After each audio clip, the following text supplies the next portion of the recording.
धन्यवाद गौतमजी। मभन्दा अगाडि बोल्नुहुने आदरणीय हरिदाई अनि कटक मल्ल सर, हामीलाई हेरिरहनु हुने सबै व्यक्तित्वहरू, सुनिरहनु हुने सबै मित्रहरू, कोमल दाई, नेपाल अध्ययन केन्द्रको सबै टिम, यहाँहरू सबैलाई मेरो अभिवादन छ। पहिलो चाहिँ अघि कोमल दाईले भने जस्तै पहिलोचोटि नै होला सायद यसरी हामीले लोकतन्त्र गणतन्त्रमा त हामी धेरै बहस गऱ्यौँ, राष्ट्रपति इन्स्टिट्युसनको बारेमा सार्वजनिक हिसाबले विषयवस्तु बनाएर पहिलोचोटि नै होला यो बहसको सुरुवात गरेको। सायद गर्नुपर्ने थियो, हामीले गर्दैछौँ भन्ने पनि लाग्छ। अहिले पृष्ठभूमिमा धेरै कुरा भन्नुभयो, गौतमजीले पनि केही कुरा राख्नु भएको छ। खास गरी नेपालमा कम्युनिस्ट पार्टीको सङ्गठनहरू ग्रासरुटसम्म भएको र मूलत कम्युनिस्ट पार्टीको एउटा रुट नै एक हिसाबले रिपब्लिक हुने अनि समाजवादमा जाने देखिको स्कुलिङ त छँदै थियो। तर नेपालमा जब म कलेज पढ्न आएँ अनि यहाँ आइरहँदाखेरि 52 सालदेखि नेपालमा एउटा सशस्त्र युद्ध पनि सुरु भयो। उसले तत्काल गणतन्त्र स्थापनाको मुद्दा लियो, तर त्यति बेला त्यो गर्न आवश्यक हो या होइन, अरू राजनीतिक दलले त्यो ठाउँमा पुगेकै थिएनन्। यही सशस्त्र द्वन्द्वको कारणले लोकतन्त्रमा एउटा सङ्कट खडा गर्यो। त्यही सङ्कटको परिणामस्वरूप चुनाव हुन सकेन। मैले अघि हरिदाईलाई पनि भनेको थिएँ, चुनाव गर्न दलहरू असक्षम भइसके पछाडि एउटा बाधा अड्काउ फुकाउ भन्ने संविधानको कुनै एउटा धारालाई, कुनै एउटा व्यवस्थालाई टेकेर चुनाव गर्न नसक्ने कुराहरू त्यति बेलाका काङ्ग्रेस एमाले पार्टीहरूले भने। त्यसैमा टेकेर राजाले 2046 सालको जनआन्दोलनबाट प्राप्त गरेको उपलब्धिलाई च्युत गर्ने काम र 47 सालको संविधानलाई एक हिसाबले भन्यो भने आफै नै तोडमोड गर्ने अथवा त्यसलाई नमान्ने घोषणा गर्ने ठाउँमा चाहिँ पुगिरहेको बेला हामीले यो बेला अघि कोमल दाईले पनि भन्नुहुन्थ्यो, त्यो राजाको कदमलाई के भन्ने भनेर हाम्रा दलहरूले मुख खोलिरहेको बेला थिएन। दल राजाले पनि दलहरूलाई उपयोग गर्ने नीति थियो सायद। त्यही कारणले गर्दा नेपालमा एक हिसाबको गणतन्त्र वीरेन्द्र राजाको वंश विनाश भएको, त्यसको ठ्याक्कै केही समयपछि 59 असोज 18 को कदमले यो लोकतन्त्र ल्याउने र खोसाउने कुरा 7 सालमा ल्याइयो, 17 सालमा खोसायौँ, 15 सालमा चुनाव भयो, 30 वर्ष फेरि यो लाग्यो, फेरि 46 सालमा प्रजातन्त्र ल्यायौँ, फेरि 59 सालमा आउँदा खोसिने। एकपटक यो नखोसिने लोकतन्त्र कसरी सुनिश्चित गर्ने भन्ने डिबेट चाहिँ हामी जस्ता युवाहरू, त्यति बेला हामी 20-22 वर्षका 18-20 वर्षका मान्छेहरूको बिचमा नै यी डिबेटहरू थिए सबैभन्दा ज्यादा। र हामीले राजतन्त्रको सान्दर्भिकता किन सकियो, आज छ कि छैन भन्ने जस्ता धेरै साना साना सङ्ख्यामा धेरै महत्त्वपूर्ण अभियानहरू 3 वर्ष सञ्चालन गरेका थियौँ। 59 देखि 62 सम्म शान्तिपूर्ण ढङ्गले सहरमा राजतन्त्रको बारेमा डिबेट गर्ने, अब नेपालमा राजतन्त्रको सान्दर्भिकता कति भनेर डिबेट गर्ने जमात थियो। हामी सङ्गठनको हिसाबले हामी अनेरा सोभिउ थियौँ, नेभी सङ्घ थियो, हाम्रा सहकर्मी साथीहरू हुनुहुन्थ्यो, अहिले पनि धेरै साथीहरू राजनीतिमै हुनुहुन्छ। त्यसपछि एक हिसाबले 7 दलको एउटा माओवादी पनि शान्तिपूर्ण यो आन्दोलनमा आउनलाई एउटा 12 बुँदे समझदारी बन्यो। त्यो यताका धेरै राजनीतिक पृष्ठभूमिहरू अघि हरिदाईले पनि भन्दै हुनुहुन्थ्यो।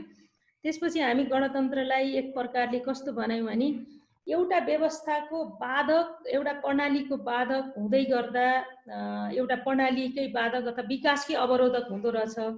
त्यसलाई हामी कसरी हटाउने भन्यो भने एउटा रिपब्लिकन अथवा एउटा गणतन्त्रात्मक व्यवस्था ल्याउनुपर्छ भन्ने कुरा भयो। र त्यो गणतन्त्रात्मक व्यवस्था चाहिँ जनताको व्यवस्था हो र जहिले पनि त्यसले जनताप्रति उत्तरदायी हुनुपर्छ भन्ने कुराको त्यसले सायद हामीले त्यति बेला सडकमा भन्दा त्यही कुराको हाम्रो माग थियो होला। किनभने यो कसरी हुन्छ भनेर मूर्त रूपमा मागको हिसाबले पनि हामी भन्न नसकिरहेको बेलामा जब दलहरू पनि गणतन्त्रको मुद्दामा बिस्तारै तर प्रतिनिधि सभाको पुनर्स्थापनालाई प्रस्थान बिन्दु र संविधान सभालाई एउटा निकास बिन्दुको रूपमा भनेर 7 दलको अलायन्स बन्यो। त्यसपछि बिस्तारै बिस्तारै केही विषयहरू बन्दै बन्दै गएर हामी यहाँसम्म आउँदा गणतन्त्र स्थापना गऱ्यौँ। व्यक्तिको हिसाबले 2टा, कार्यकालको हिसाबले 3टा 4वटै कार्यकाल भएका र यो राष्ट्रपतीय प्रणाली हामीले अभ्यास गर्दै पनि आयौँ। यो बिचका धेरै कुराहरू हामी सबै जानकारै छौँ, त्यसकारण म त्यता जान पनि चाहन्न, त्यति धेरै विश्लेषण पनि नगरौँ। खालि हाम्रो भनाइ के थियो भने नखोसिने लोकतन्त्रको सुनिश्चितताका लागि हजुरबाज र नाति पुस्ता हामी सँगसँगै लोकतन्त्रका लागि 3टा पुस्ता लडिरहेका छौँ। अब हामीभन्दा पछाडि लोकतन्त्र नखोसिने कुराको सुनिश्चितता गर्नुपर्छ र स्थायित्व राजनीतिमा पाउनुपर्छ, विकास समृद्धिका जनताका आकाङ्क्षाहरूलाई पुरा गर्नुपर्छ भन्ने हिसाबले नै हामी त्यो आन्दोलनमा हाम्रो ठुलो पङ्क्ति थियो। आज म जस्तै ती मान्छेहरू पनि प्राउड हुन खोजिरहेछन् र ती मान्छेका विभिन्न हिसाबले अभिव्यक्तिहरू अहिले सोसल मिडियाहरूमा अभिव्यक्त भएका छन् कि हामीले व्यवस्था परिवर्तन गरेर पनि के भयो त भन्ने प्रश्नहरू चाहिँ आइरहेका छन्। र पछिल्ला दिनहरूमा यो राष्ट्रपति प्रणाली या प्रत्यक्ष राष्ट्रपतीय शासन या संवैधानिक राष्ट्रपति अथवा प्रधानमन्त्रीय प्रणाली भन्ने डिबेट चाहिँ संविधान जारी गर्दाको बहस पनि धेरै डिबेट भएको थियो र त्यहाँ सबैभन्दा बलशाली तर्क के थियो भने नेपाल बहुभाषिक, बहुसांस्कृतिक, बहुजातीय र बहुधार्मिक मुलुक हो, एउटा राष्ट्र भनेर एकीकृत गर्नलाई सिम्बोलिक हिसाबले एउटा हेड अफ द स्टेट चाहिन्छ। त्यसले चाहिँ जम्मैलाई एक हिसाबले सबै नेपालीलाई गोलबन्द भनेर उही फिल हुने गरी त्यसले काम गर्नुपर्छ। त्यसकारण हामीले संवैधानिक राष्ट्रपतिको कुरा गर्नुपर्छ। त्यो चाहिँ कानुनले उसलाई सीमित गरेको हुन्छ, ऊ सेरेमोनियल हुन्छ। अघि हरिदाईले भने जस्तै हाम्रो संविधानको अहिलेको हाम्रो संविधानको धारा 61 मा पनि यही व्यवस्था गरेको छ कि राष्ट्रपतिले गर्ने सबै कामहरू संविधानले नै निर्दिष्ट गरेको छ, उसले एक्लै केही पनि गर्न सक्दैन।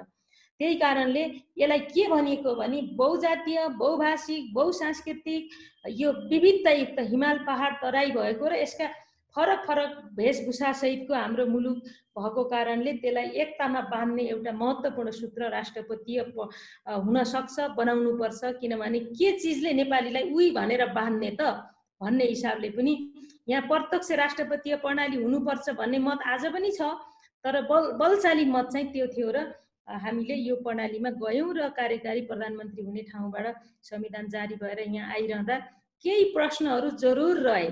जरुर कति बेला रह्यो भने अझ हिजो आज रहे। अघि हरिदाईले भने जस्तो एउटा व्यवस्था परिवर्तनबाट हामी बामे सर्दै जाँदै गर्दा हामीले नयाँ अभ्यास गरिरहेका छौँ भने हामीले धेरै चिज फुकी गर्नुपर्ने हुन्छ। किनभने यो लोकतन्त्र हाम्रो ज्यादै एक हिसाबले गिर्जावाले भने जस्तै यो एउटा प्रजातन्त्र चाहिँ एकदम बेबी छ अथवा भर्खरै हामीले ल्याएको हो भनेर भन्नुहुन्थ्यो त्यो बेला। त्यस्तै यो गणतन्त्र पनि भर्खरैको यो किशोर अवस्थामा पनि प्रवेश नगरेको गणतन्त्रलाई परिपक्व बनाउनको लागि यसको सिम्बोलिक रिप्रेजेन्टेटिभहरूले चाहिँ धेरै चिजमा ध्यान दिनुपर्छ भन्ने कुरा नै हो। किनभने हामीले ल्याएको गणतन्त्रात्मक व्यवस्था सिम्बोलिक यो व्यवस्थालाई कसैले पनि प्रहार गरे भने हामीलाई जाति लाग्दैन। किनभने यो व्यवस्थाका लागि हामी र हामीभन्दा अगाडि र हामीभन्दा पछाडि र सँगसँगैका पुस्ताले कोही पनि रगत पसिना बगाएरै यो व्यवस्था परिवर्तन भएको हो। त्यसकारण यो व्यवस्थाका माथि आज कसैले पनि प्रश्न गर्दा सबैभन्दा धेरै नमिठो लाग्ने गरी चाहिँ हामीलाई लाग्छ। किनभने यो प्रश्न यदि अझ धेरै उठ्यो भने हामी कुनै समयमा गलत थियौँ त, त्यसो भए हामीले भनेको व्यवस्था गलत हो त भन्ने ठाउँमा हामीलाई पुर्याउँछ नि त। त्यसकारण हामी ठिक थियौँ। त्यसकारण इन्स्टिट्युसनमा संवैधानिक हिसाबले सिम्बोलिक हिसाबले प्रतित्व गर्ने सबैका आचरण र व्यवहारहरू पनि त्यसै गरी साझा उही फिल हुनुपर्छ भन्ने कुरा हो। आज भयो कि भएन भन्ने सन्दर्भमा अलिकति त्यहाँ पनि छिर्नुपर्छ होला, तर म छिर्नुभन्दा अगाडि हरिदाई नै छिर्दिनु भएको भए धेरै राम्रो हुन्थ्यो। किनभने कोही पनि व्यक्ति कुनै पार्टीबाटै राजनीतिक दलबाटै आउने हो, तर त्यो ठाउँमा जाँदा दलीय व्यवस्थाबाट दलको यो सदस्यता हुनेदेखि अरू जम्मै विषयवस्तुबाट अलग किन भएको हो त भन्दा त्यो साझा हो, त्यो कुनै दल विशेषको, कुनै जात विशेषको, कुनै लिङ्ग विशेषको, कुनै धर्म विशेषको हुँदैन भनेको कारणले न सबैबाट अलग भएर उसका काम, कर्तव्य र अधिकार संविधानले सीमित गरेको छ। संविधानको संरक्षक, कानुनको परिपालक। यहाँनिर विवेक दिएकै छैन, विवेक प्रयोग गर्ने ठाउँै दिएको छैन। संविधानको संरक्षक हो, कानुनको परिपालक हो र उसले गर्ने सबै कामहरू संविधान बमोजिम हुनुपर्छ भनेर हाम्रो संविधानले पनि निर्दिष्ट गरेको यो बेलामा हामीले धेरै ध्यान दिनुपर्छ कि आज हामी दुईटा व्यक्तिको हिसाबले, दुईटा कार्यकालको हिसाबले 4वटा कार्यकाललाई हामी अगाडि बढाउँदै जाँदा हामीले आज सही अवस्था, सही स्थिति, संस्कृति बसाल्दै गयौँ भने भोलि आउनेहरूले पनि यसलाई अझ धेरै इन्स्टिट्युसनलाइज, अझ धेरै संस्थागत गरेर लानेछन्। जति बेला राष्ट्रपति भन्ने चिज अथवा हाम्रो त्यो इन्स्टिट्युसनको गरिमा र मर्यादा एकदमै माथि हुनेछ, त्यति बेला हामी नेपालीको पनि गरिमा र मर्यादा माथि हुनेछ। अघि दाइले भन्दै हुनुहुन्थ्यो राष्ट्रपतिलाई स्टेट भिजिटको लागि पनि कोही कोही मुलुकले बोलाए या बोलाएनन्, रिकग्नाइज गरे या गरेनन्, पहिला के थियो अहिले के हुँदैछ भन्ने कुरा धेरै महत्त्वपूर्ण हुने रहेछ। र त्यो कुरा स्वयं व्यक्ति अनि त्यसपछि यहाँ चलाउने, सञ्चालन गर्ने, कानुन बमोजिम सञ्चालन गर्ने पात्रहरू, यी सबै कुरा पनि धेरै महत्त्वपूर्ण हुन्छन् जस्तो लाग्छ। त्यसो भएर यो प्रकरणमा आज पनि हामीले भर्खरै एकदमै प्रारम्भिक अवस्थाको गणतन्त्रको अभ्यास गर्दै गर्दा नागरिकलाई यस्तो प्रणालीमा अभ्यस्त बनाइरहँदा हामीले वी फिल गर्ने इन्स्टिट्युसन कसरी बनाउने आजकै दिनमा यो ठुलो चुनौतीको रूपमा मैले देख्छु। किनभने हिजै मात्रैको कुरा गरौँ न, हिजै मात्रै हाम्रो पार्टीभित्र केही पार्टीका आन्तरिक मामलाहरूमा डिबेट छ। कुनै एउटा जीवन्त पार्टीमा डिबेट हुन्छ, पार्टीमा मात्रै नभएर अरू 2 या 3 पार्टीहरूको बिचमा पनि डिबेट हुन सक्ला। अघि हरिदाईले भने जस्तै संविधान बनाउँदाको बखत धेरै दलका नेताहरूलाई राष्ट्रपतिले भेट्नुहुन्थ्यो। त्यो चाहिँ संविधान जारी गर्नको लागि केही थुप्रै कुरामा परामर्श गर्न हुन सक्छ संरक्षक भएको हिसाबले। तर एउटा पार्टीको आन्तरिक झगडामा राष्ट्रपति साक्षी बस्ने या नबस्ने, त्यो कुरा हामी गर्दै गर्दै गयौँ भने वी फिल हुन्छ कि हुँदैन, अर्को दलका मान्छेलाई वी फिल हुन्छ कि हुँदैन, मेरै दलभित्र पनि अरू सबै सदस्यहरूलाई त्यस्तो वी फिल हुने अवस्था हुन्छ कि हुँदैन। त्यसकारण आजको दिनमा इन्स्टिट्युसनले पाइला चाल्ने भनेको म सबै नागरिकको प्रतिनिधि हुँ र मेरा व्यवहारहरू कसैप्रति ढल्किएका, कसैप्रति अलि बढ्ता संरक्षकको भावना भएका र कतैप्रति चाहिँ अलिकति दुराग्रह या बाहेस भएका अवस्था देखियो भने यो जनताले स्थापना गरेको इन्स्टिट्युसन, यो एउटा बलियो संस्था चाहिँ कमजोर हुने र हामीले हाम्रो मुलुकको आफ्नो मर्यादा, जनताको मर्यादालाई पनि यसले अवमूल्यन गर्ने अवस्था आउन सक्छ भनेर व्यक्तिहरूले पनि ध्यान दिनुपर्ने हो कि म व्यक्तिमा जान चाहन्न, तर हरेक पटक समस्याहरूमा इन्स्टिट्युसनलाई, हेड अफ द स्टेटलाई मुस्ने काम एक्जिक्युटिभले अथवा एक्जिक्युटिभको काम गरिरहेको दलहरूले र जसरी त्यहाँ मिसाउँदै मिसमास गर्दै र साक्षी राख्दै गरिरहेका छन्, यसले गणतन्त्रलाई अथवा हाम्रो राष्ट्रपति प्रणालीलाई, इन्स्टिट्युसनलाई मर्यादित, शोभायमान बनाएकै छैन। अब यो बनाएको छैन भने प्रश्न कसले गर्ने हो त?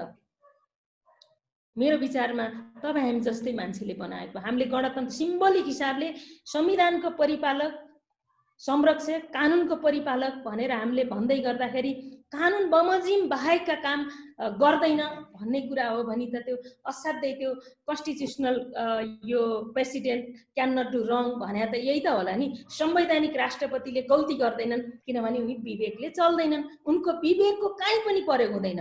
जहाँ विवेकको प्रयोग हुँदैन भनेर संविधानले यति ज्यादा भनेको चिज र अभ्यास गरिएका ठाउँहरूमा हाम्रो सन्दर्भमा यो चाहिँ किमार्थ पनि ठिक हुँदैन भन्ने नै कुरा हो। र यो कुराको बारेमा आज बोल्नु सान्दर्भिक थियो छैन र यो अलग कुरा हो। तर मलाई यो बिचमै पनि आज यो छलफल आयोजना गर्दै गर्दा आज भनिएन भने फेरि कहिले भन्ने र आजैदेखि धेरै गल्ती, धेरै पर नतानिँदै यी मामलाहरूमा पनि प्रश्न उठाएर इन्स्टिट्युसनलाई ठिक ढङ्गले लानुपर्छ। अर्को कुरा, त्यहाँ गणतन्त्रमा जनताको प्रतिनिधिलाई एउटा मार्शलको घेराभित्र जनताभन्दा अलग थलग गरेर राख्ने, त्यही भित्र चाहिँ बस्ने कुरा कति ठिक हो भन्ने कुरा पनि अर्को डिबेट छँदैछ। त्यहाँनिर।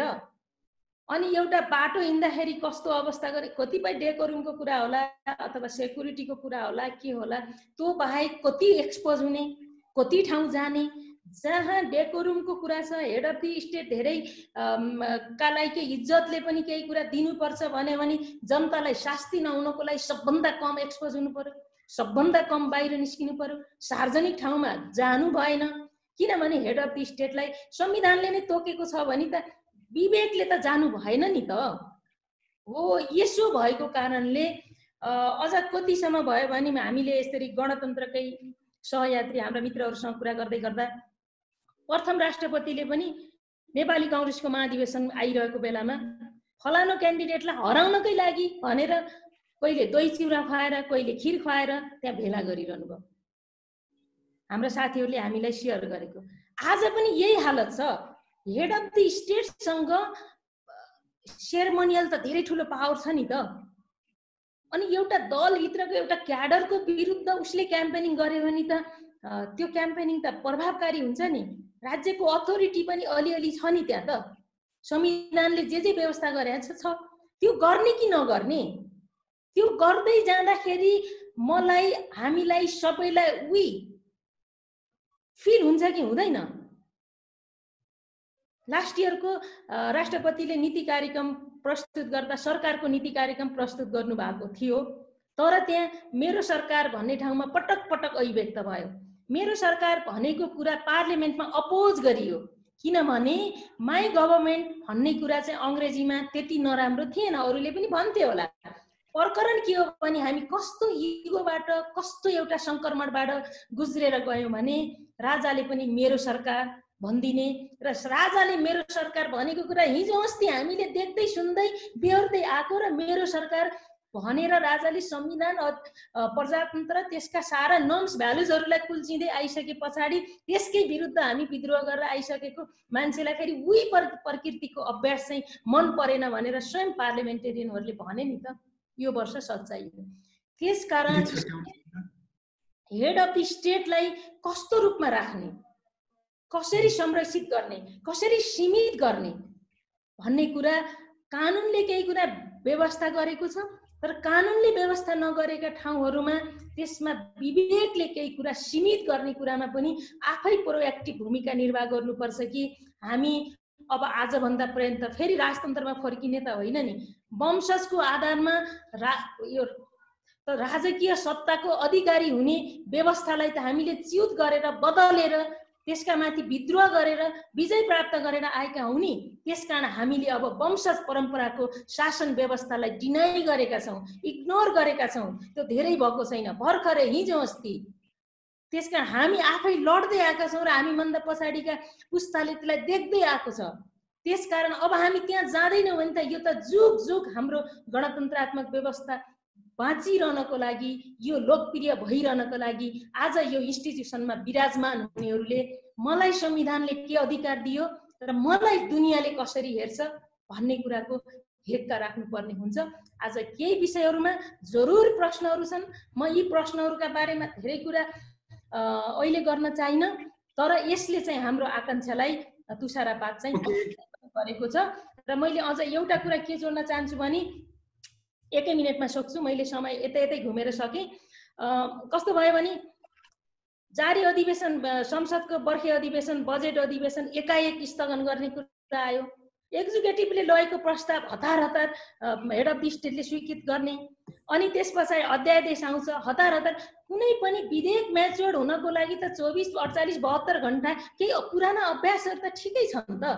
क्याबिनेटले या पार्लियामेन्टले गरेका केही चिजहरू रेक्टिफाई गर्दा बित्तिकै कानुन भयो, तर त्यसमा केही मिस्टेक पो छ कि बाई मिस्टेक टाइपमा पनि इरर हुन सक्छ नि त हो। त्यही कारणले त्यहाँ हेर्ने सुविधाका लागि कुनै पनि प्रस्तावहरू म्याच्योर हुने टाइम पनि हुन्छ नि, हतार हतार गर्ने। यति मात्रै होइन, हाम्रो पार्टीभित्रको आन्तरिक मामिलामा यहाँसम्म भयो कि राष्ट्रपतिलाई चाहिँ महाअभियोग लाइँदैछ अरे भन्ने एउटा र्युमर यति नराम्ररी फिजाइयो। त्यस पछाडि एक्जिक्युटिभ र तपाईको ceremonial head of the state र हेड अफ द गभर्नमेन्टको बीचमा यस्तो कुरा भयो भनेर बाहिर आयो। कुरा के थियो भने राष्ट्रपतिलाई महाअभियोग लाइँदैछ, एक्जिक्युटिभलाई अविश्वासको प्रस्ताव ल्याइँदैछ। त्यसकारण मैले यो इमर्जेन्सी ल्याउँछु र संसद विघटन गरेर म मध्यावधि चुनावमा जान्छु, त्यसको लागि कानुनी र संवैधानिक प्रोभिजन के छ भनेर एक्जिक्युटिभले छलफल गरेको भन्ने कुरा मिडियामा सर्वत्र आयो। त्यसले हामी जस्ता जसले यस्तो जस्किलोबाट जहिले पनि व्यवस्थालाई निचोर्ने, इन्स्टिट्युसनलाई दुरुपयोग गर्ने प्रणालीका विरुद्ध लड्दै आएका मान्छेहरूलाई एकदम मर्माहत बनायो। त्यसकारणले एउटा त सूचना सही हुनु पर्यो, सूचनामा के भएको थियो थाहा पाउनु पर्यो। अर्को कुरा, हेड अफ द स्टेटले त महाअभियोग लाउनको लागि त सफिसियन्ट कारण चाहियो नि, चार्जसिट चाहियो नि, र त्यो पारित पनि हुनु पर्यो नि। कसैले हल्ला गर्दैमा हुन्छ हो? यस्ता हल्लाका पछाडि प्रोभोकेसनमा लाएर इन्स्टिट्युसन चाहिँ बोलियो हुँदैन। त्यही कारणले आज यो छलफल आयोजना गरेको छ नेपाल अध्ययन केन्द्रले, धेरै धन्यवाद। दुनियाँमा अरू के अभ्यास छन्, प्रत्यक्ष राष्ट्रपतीय प्रणाली पनि छन् होला, तर हाम्रो जनताको भावना, म संविधान सभामा थिइनँ तर म सडकमा भएका मान्छेको भावनाको प्रतिनिधित्व त्यहाँ संविधान सभामा हुने हाम्रा सहकर्मी साथीहरूले त्यो भावनाको प्रतिनिधित्व गर्नुभएको थियो। त्यही कारणले हाम्रो के हो भने संवैधानिक यो राष्ट्रपतीय प्रणाली हो र यो संविधानले सीमित गरेको छ। यो संविधानको संरक्षक हो, कानुनको परिपालक हो, यहाँ विवेकको प्रयोग गर्ने स्पेस दिएको छैन र यसलाई चाहिँ बहुभाषिक, बहुजातीय, बहुक्षेत्रीय, एक हिसाबले भन्यो भने बहुदलीय यो व्यवस्थाभित्र हेड अफ द स्टेटले चाहिँ वी फिल हुने एउटा कल्चर सो गर्नुपर्छ भन्ने हाम्रो मान्यता हो। त्यही मान्यताको आधारमा संविधानले यी व्यवस्थाहरू, यी प्रबन्धहरू गरेका छन् र इतिहासमा केही कुरा गल्ती हुँदै आए र तिनै गल्तीहरूलाई सच्याउने र व्यक्तिको महत्त्वाकांक्षा बढाउने कामहरू मैले निरन्तरता पायो भने हाम्रो यो व्यवस्था चाहिँ त्यति राम्रो, त्यति सुन्दर र सबैले वी फिल गर्ने चाहिँ हुँदैन होला भन्ने कुरा लाग्छ मलाई। त्यसकारण यसका प्रति चाहिँ ध्यान दिनुपर्छ भन्ने नै कुरा हो मेरो। धन्यवाद गौतमजी। अनि कटक सरको धेरै महत्त्वपूर्ण कुरा सुने, मलाई त लाभ नै भयो, किनभने एउटा भिन्न पर्सपेक्टिभबाट कुरा सुन्दा र आफ्नो कतै आफूलाई लागो अन्तर्मा लागो चिजहरू चाहिँ यहाँहरूले अभिव्यक्त गरिदिँदा चाहिँ जतिको मजा चाहिँ अरू केही आउँदैन होला। किनभने म चाहिँ तर पनि म बोल्ने नै मान्छे हुँ, बोलि नै रहेको छु। बोलेर मात्रै दायित्व पुरा हुँदैन, गौतमजीले भने जस्तै केही हामीले आफ्नो काम पनि गर्नुपर्छ। यो लोकतन्त्र भन्नेमा राखेको शब्दमा लोकतन्त्र समाजलाई लोकतान्त्रिकरण गर्ने मामला पनि हो र पार्टीभित्रको आन्तरिक लोकतन्त्र पनि हो, जहाँ संवाद हुन्छ, जहाँ विभिन्न विषयहरूमा छलफल हुन्छ, त्यो छलफलबाट कुनै निष्कर्ष निस्किन्छ र त्यहाँ सामूहिक जिम्मेवारीको कुरा हुन्छ। त्यो चाहिँ पार्टी हुन्छ र त्यस्तो पार्टी कम्युनिस्ट पार्टी हो। तर म जुन पार्टीमा बिलोङ गर्छु, विगत 2 वर्षदेखि खालि प्राविधिक हिसाबले पार्टी र त्यसका बैठक छन् र अत्यधिक शक्तिको केन्द्रीकरण सीमित नेताहरूमा छ र त्यहाँ संवादको गुन्जाइस छैन। અહીં हरिदाईले भनेका कुरामा काहीँ यो हामी भिन्न पार्टीमा थियौँ त्यस कारणले मैले डिफर गर्छु भन्ने कुनै पूर्व आग्रह राख्यो भने त राख्न सकिएला, भन्न मिल्ला, तर मलाई त्यस्तो पूर्व आग्रह राख्न पर्ने पनि लाग्दैन। हाम्रो हालत यो छ। त्यसैले गर्दा हामी थुप्रै विषयवस्तुहरूमा हामी जवाफदेहिता त हुने नै हो नि, तर हामी कहाँ अल्झेका छौँ? त्यसकारण यो प्रश्न मेरो मात्रै प्रश्न थियो कि जस्तो लाग्थ्यो आजसम्म, किनभने यो साझा प्रश्न रहेछ। मलाई एकदमै खुसी लाग्यो। जवाफदेहिताको कुराका बारेमा बार प्रश्न गरिरहेकै छु मैले पनि। आन्तरिक लोकतन्त्र जहाँ संवादै छैन, जहाँ छलफलै छैन, एजेन्डामा छलफल गर्नको लागि 1 to 1 कुरा हुन्छ, कमिटीमा छलफल हुँदैन भनी त्यहाँनिर समाजको लोकतान्त्रिकरण कसरी हुन्छ भनेर अनुमान गर्न सकिन्छ। त्यसो भएर यो हिजो अस्ति हामीले ल्याएको गणतन्त्र यो 1.5 दशकमै तपाईको फेरि एकपटक फेरि यो पपुलिजमको कुरा गर्दै हुन्थ्यो हरदाईले। यही पपुलिजमका पछाडि लागेर यसले कतै क्राइसिस त निम्ताउँदैन भन्ने एक प्रकारको सन्देह चाहिँ छ। त्यसो भएर डिबेट गरौँ। म सदस्य हुँ यो पार्टीको, सेयर त गर्न चाहन्छु, तर म त्यहाँ मेरो सेयर छ भनेको कारणले त्यहाँ बोल्ने ठाउँ नभए भएर म यहाँ बोल्दैछु, पब्लिकली बोल्दैछु। त्यसकारण यो बापतको मैले जे सजाय खानुपर्छ पार्टी पद्धति या अनुशासन उल्लङ्घन गरे बापत त्यो मलाई मन्जुरै छ। त्यसो भएर यी प्रश्नहरू मैले राख्न पर्ने प्रश्नहरू पनि अझ यहाँहरूले दाइहरूले सरले राख्नु भएको भएर धेरै नै खुसी लाग्यो। यो एक हिसाबले आज ओपन अप भएको छ। अब संवाद गरौँ। नागरिक पनि जसरी आज एक हिसाबले प्रायोजित हिसाबले मान्छेहरू, मलाई आज धेरै मान्छेहरूले यस्तो फोन गर्छन्, म फलानु पार्टी, म सामान्य यो फलानु जिल्लाको हुँ, म जाजरकोटको हुँ, सामान्यतः म काङ्ग्रेसमा बिलोङ्स गर्छु, तर तपाईँहरूले केपी ओली सरकार चाहिँ हटाउने कुरो गर्नुभएको छ र यो बेठिक हो भन्ने दिनमा करिब 5-7 वटा फोन त आइ नै हाल्छन्, कहिलेकाहीँ फ्रिक्वेन्टली बढ्छ।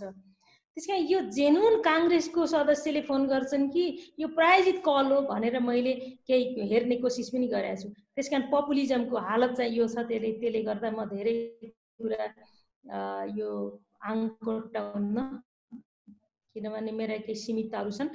लोकतन्त्र, यो गणतन्त्र, यो इन्स्टिट्युसन हामी लड्दै लड्दै बनाएको, यसको चिरस्थायीको कुरा गरेका छौँ। तर यसलाई यसको जेसुकै कुराले अघि कटक सरले भने जस्तै कुनै पनि संस्थाले सम्मान आर्जन गर्ने कुरा रहेछ, दिनुपर्छ भनेर डेकोरियम खडा गरेर हुने होइन रहेछ। यो कुरा पनि कम्तीमा अझ हाम्रो कटक सरहरूले अझ धेरै भनिदिनु भयो, हाम्रा नेताहरूका कानमा बेसरी पुग्ने गरी भनिदिनु भयो भने अझ गजब मान्छु मैले। म त एकदमै म आफूले केही कुरा भन्ने भन्दा पनि दुईजना विद्वान सरहरूका कुरा सुनेर एकदमै म लाभान्वित भएको छु। अरू साथीहरूलाई पनि भयो होला। मैले मेरो अनुभूति मात्रै राखे हो। धन्यवाद।